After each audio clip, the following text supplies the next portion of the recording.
اللہ سبحانہ و تعالیٰ قرآن مجید میں ارشاد فرماتا ہے، ترجمہ: اور میں نے جن اور انسان اس لیے بنائے کہ میری عبادت کریں، پارہ 27 سورہ آیت نمبر 56۔ ایک اور جگہ ارشاد باری تعالیٰ ہے، ترجمہ: وہ جس نے موت اور زندگی کو پیدا کیا تاکہ تمہاری آزمائش کرے کہ تم میں سے کون زیادہ اچھے اعمال کرنے والا ہے، پارہ 29 سورہ ملک آیت نمبر 2۔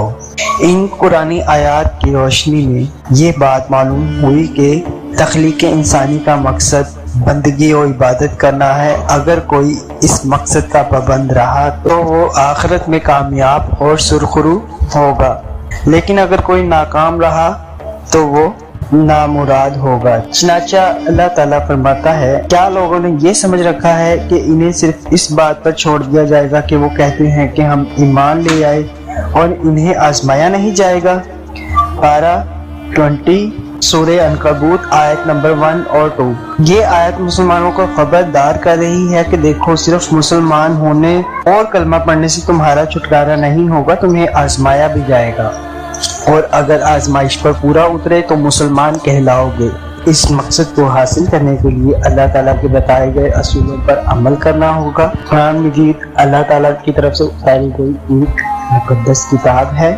اس سے پہلے بھی کتابوں کا نزول ہوا، لیکن جو شخص اللہ تعالیٰ نے قرآن مجید کو بخشا وہ اس سے پہلے کسی کتاب کو حاصل نہیں ہوا، جو کہ اللہ تعالیٰ نے اس کی ذمہ داری کو خود اپنے سر لیا ہے اور قیامت تک اس میں کوئی رد و بدل نہیں کر سکتا۔ رہتی دنیا تک کے لیے نسخہ کیمیا ہے۔ انسان طبی طور پر مل جل کر رہنے والا ہے اور ہر انسان کو اپنی زندگی کے لیے خوراک، کپڑوں، مکان اور جبکہ افزائش نسل کے لیے نکاح کی ضرورت ہے۔ ان 4 چیزوں کے حصول کے لیے اگر کوئی قانون اور ضابطہ نہ ہو تو زور آور اپنی ضرورت کی چیزیں طاقت کے ذریعے کمزور سے حاصل کر سکتا ہے، لہذا عدل و انصاف کو قائم کرنے کی وجہ سے کسی قانون کی ضرورت ہوتی ہے۔ یہ قانون کسی انسان کا بنایا گیا نہ ہو کہ اس میں جانبداری کا شبہ اور وہم و گمان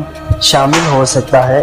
ایسا قانون صرف خدا کا بنایا ہوا قانون ہو سکتا ہے، جبکہ آج کل اگر ہم اپنے ملک پاکستان کی جانب نظر کریں تو ہمیں ازل سے کوئی قانون نظر ہی نہیں آتا، صرف غریب انسانوں کے لیے سختی والا قانون ہے، جبکہ عمرہ اور طاقتور کے لیے کوئی قانون موجود ہی نہیں ہے۔ ویسے تو پاکستان میں فرقہ واریت ہے، مگر انسانوں میں شعور کی وجہ سے فرقہ واریت تقریباً ختم ہو چکی ہے، مگر اب ملک میں فتنہ واریت زور و شور پر ہے۔ یہ فتنہ واریت کیا ہے؟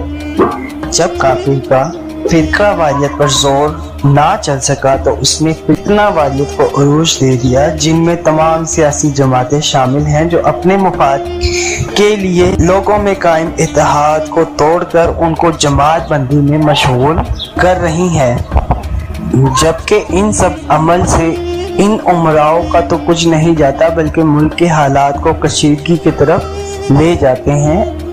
آج پیٹرول سے لے کر چھوٹی سی سوئی تک انسانوں کی پہنچ سے دور ہے، جن میں سفید پوش لوگ نمایاں ہیں، جبکہ عمرہ کے لیے یہ چیزیں کسی مشکل کا باعث نہیں۔ خدارا ہمیں خود اپنے ملک کو بدلنے کے لیے کوشش کرنی ہوگی، مگر ایسا بالکل نہیں۔ اس میں عوام کا بھی قصور ہے۔